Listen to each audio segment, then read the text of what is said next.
This is Inside the Right. So, Tim, Trump had a pretty brutal primary in Pennsylvania. He lost about 17% of his voters to Nikki Haley, who, as you know, dropped out 6 weeks ago. This is Inside the Right. You've worked on presidential campaigns on the right. How much of a blinking red light is this for Trump?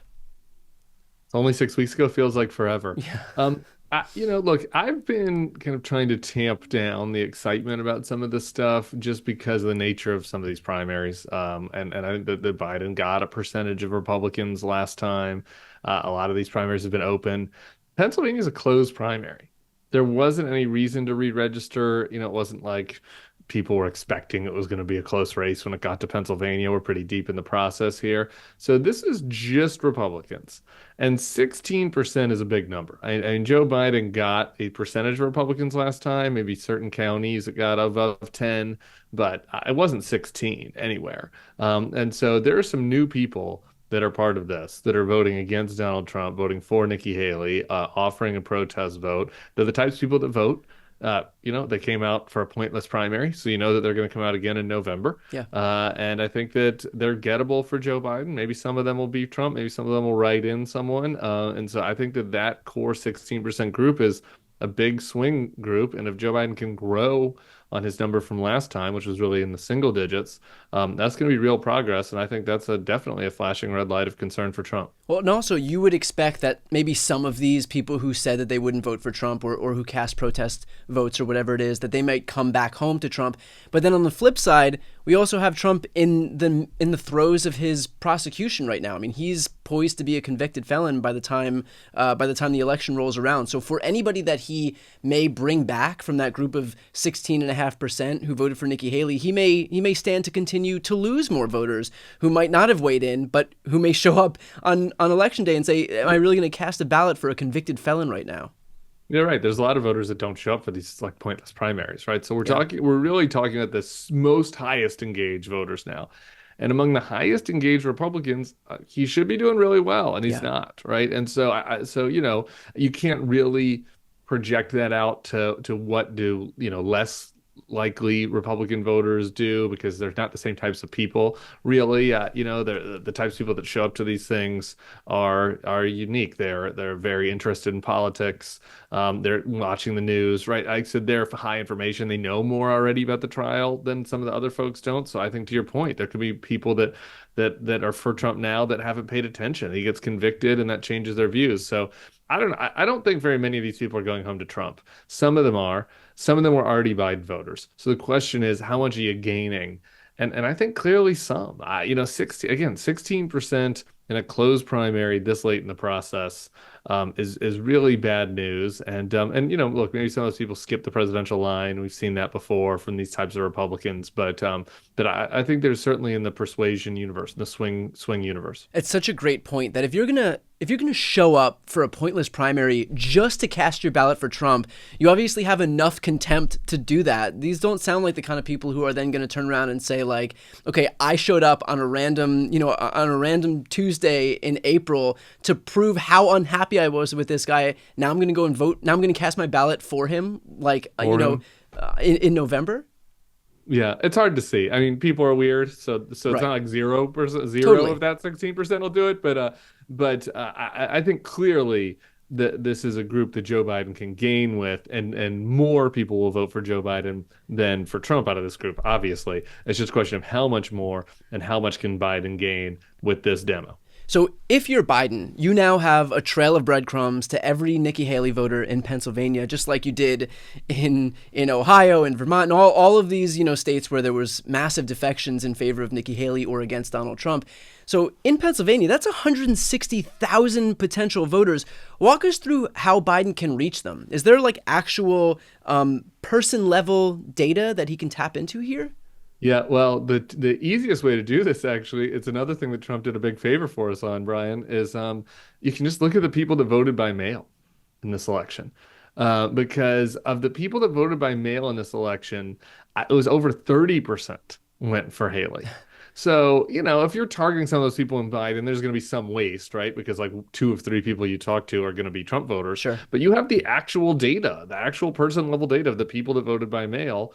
And those 1/3 of them voted against Trump in this primary because the MAGA crazies don't vote by mail Right. because they think that, whatever, the deep state is going to steal the Chinese mail Chinese or. bamboo fibers, Yeah, Hugo exactly. Chavez. Yeah. Yeah, who the hell knows what they think? But they don't do the mail anymore. So Trump ends up winning, I think, like 95-4 or something among day of voters. But so those male voters who tend to be a little bit older, I think this ties also a little bit to the foreign policy stuff that Donald Trump is more Putin friendly, and these voters are going to be ones that remember the era where NATO really was important, right? And I think they're going to be more reachable on that issue for Joe Biden. So I think that, yeah, you're going to get person data and you're going to be able to figure out who are the people that voted in this election by mail. And sure, if you lose a little bit of money spending some money, targeting Trump voters who voted by mail, but even still, that's micro targeting, man. That's narrow targeting. You can find out exactly who these people are. You can mail their house. You can knock on their door. You can call them, and I think obviously that's what the Pennsylvania Biden team's going to do. They've got a bunch of offices there. They're smart, and I know they're going to be able to figure this out. And that's all the result of a gift from Donald Trump by basically segmenting his guaranteed voters into people who just show up on election day, and then Yep. all the other people, we just know that they're up for grabs now because he decided Yep. to make mail voting a litmus test issue. Okay, so Exactly. I want to talk about kind of the coalition that we're building right now. This is obviously a principal driver for why you and I are doing this series. And by the way, for those watching right now, in terms of building up that coalition, please subscribe to The Bulwark. That's Tim's YouTube channel that he's on throughout the week. I'll put the link right here on the screen and also in the post description of this video. Okay, so Tim, in terms of expanding this coalition, do you feel like for every moderate Republican that Biden might be going out for, that it's sacrificing a progressive? Like, how do you think about this when the messaging to one group may be to the exclusion of another group? Yeah, I don't really think so. I think there are some issues maybe on Israel where that is true, where the messaging is gonna potentially alienate somebody on one of those two sides. But on a ton of issues, that's not the case, right? For example, these moderate Republicans, a lot of them are kind of in a middle ground on abortion, for example, and so they might not agree with the progressive group on, say, third trimester abortions or something. But Joe Biden's not going to talk about that, right? Like they both agree that there shouldn't be 0 week abortions like there is in Arizona, that the government shouldn't be targeting with bounties women or doctors, Yeah. that are right. So like that's one example of an issue. We all that package that just passed, right? With all of the foreign aid, like that's an issue where most the people are going to be aligned for the most part. We could go down, I think, through a series of issues, infrastructure, chips, like the Biden accomplishments.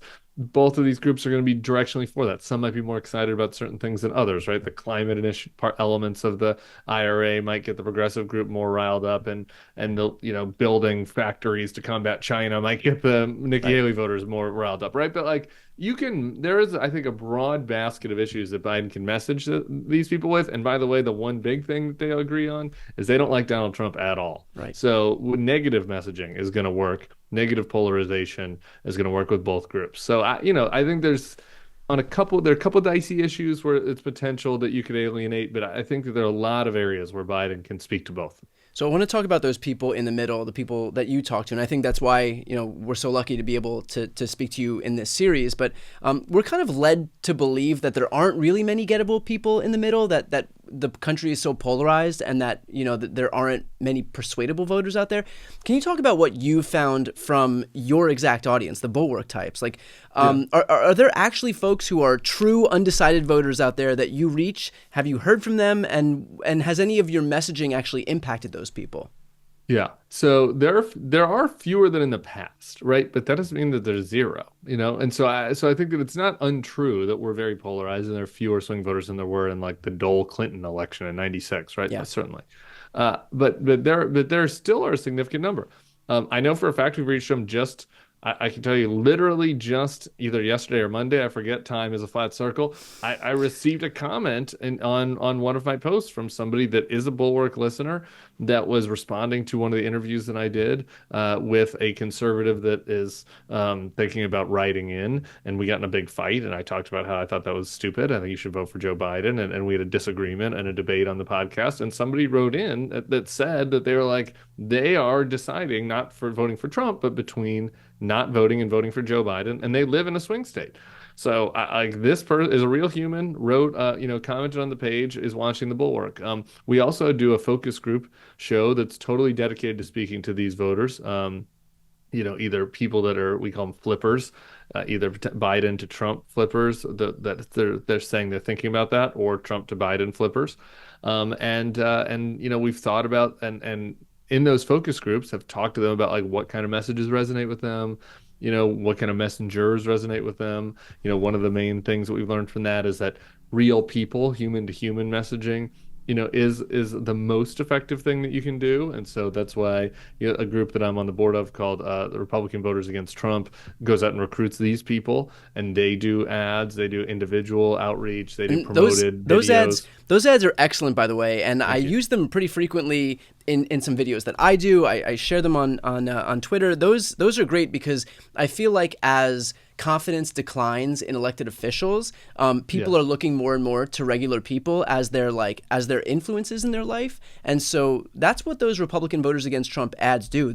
Those are real, actual people who kind of aren't like, they don't give the standard rote political lines. Those are people who are just like other people who are watching, who kind of offer a permission structure for these other Republicans or former Republicans to be able to cross over, because they're saying, oh, it's not just, it's not everybody is these like rabid Fox News listeners. There are regular people who've been lifelong Republicans like me who are defecting away from this party. It's okay if I do too. Yeah, and they've been recruited just behind the scenes for a little, just a little. Some of them have been recruited because they're friends of whatever, or people that have, it's been a campaign we've been doing for years. So there's some natural networking effects, but a lot of people get recruited like just because literally they see that video served to them, or the group Republican Voters Against Trump runs like recruitment ads on Republican pages with like, are you a Republican that Yeah. doesn't like Trump and doesn't want to vote for him? Sign up here, right? So it's like it's real. These people do exist. They're gettable. If they didn't exist, those ads wouldn't work, right? Like we wouldn't Yeah. pay for them because they'd we'd be just screaming into the void. So yeah, I mean, these people exist. They're not as huge of a scale as they've been in the past, but they're significant. And one thing that is really true about most of them is that they don't like either candidate, which makes them different than like, so back in the McCain Obama days, there were some swing voters that were like, I just like both these guys so much. Yeah. But like you don't have a lot of voters like that anymore. But no, they exist. They come to the Bulwark, and then we have other associated groups that do more direct advocacy. And by the way, for people wondering like why I push the Bulwark so often, the way the algorithm works on YouTube is that the more people who are watching these videos, the more that it gets pushed up, the more it can find, the more that those videos then at the Bulwark can reach new people. So it's kind of like elevating the floor and just building up the amount of people that can ultimately see those videos, in hopes that we'll have a few of those persuadable voters who can then watch these videos from the Bulwark and kind of be given that permission structure to then defect away from Republicans. That, by the way, and I really appreciate you do that, Brian. I love doing this. So thanks for coming to the page. To everybody that comes. And that's also why I go do these interviews with conservative folks and argue with them, right? Because that then, it gets it's like Tim Miller gets more into like people's conservative Yeah. suggested feeds. Now, on one of those issues that you were speaking about, that is Ukraine. That's an issue that you do want to reach those Bulwark types on. What was the reaction from you guys, from your whole team, on Biden getting that done? Overwhelmingly positive. And sometimes like these are the issues, these are the times where I feel like we're the most effusive people praising Joe Biden out there. And Yeah. so it's good that they have us, because look, his speech today in the White House, and signing that aid package that also included the TikTok bill. Um, at the end of it, he made a really compelling argument that I think plays to these people we're talking about, the Haley voters, these are the Borg types, like, which was that his argument was, look, this passed because Democrats wanted it, independents wanted it, and some, not all, but some Republicans wanted it.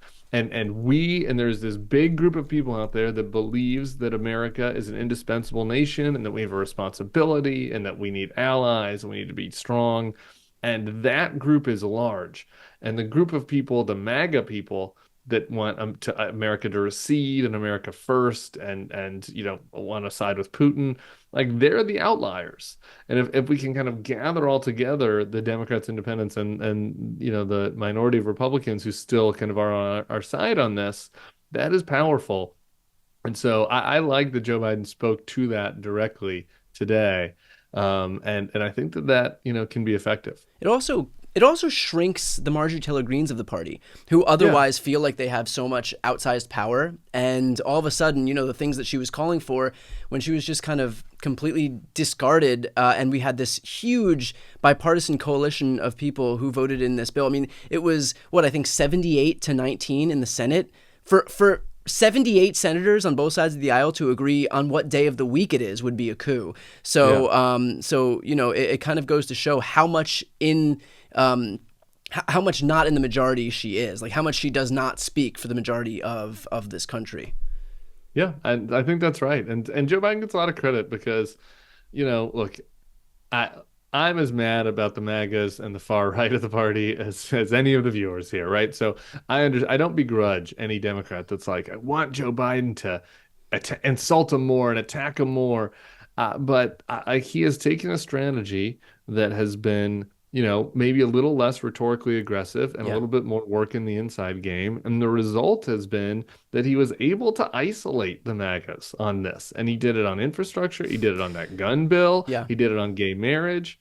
And I give him a lot of credit for that. And I think that the more that we can do that, isolate, I call it the extreme wing. The extreme wing of the Republican Party is about half the Republican Party, but like, okay, great. If you can isolate half the Republican Party over in one corner with a few random weirdos, like that, now we're talking. Yeah. Now you can make a lot of progress. Well, to that point, again, for anybody watching right now, to continue building this coalition, please support Tim. Subscribe to The Bulwark. Link is right here on the screen. It's also in the post description of this video. I'm Brian Tyler Cohen. I'm Tim Miller. This is Inside the Right.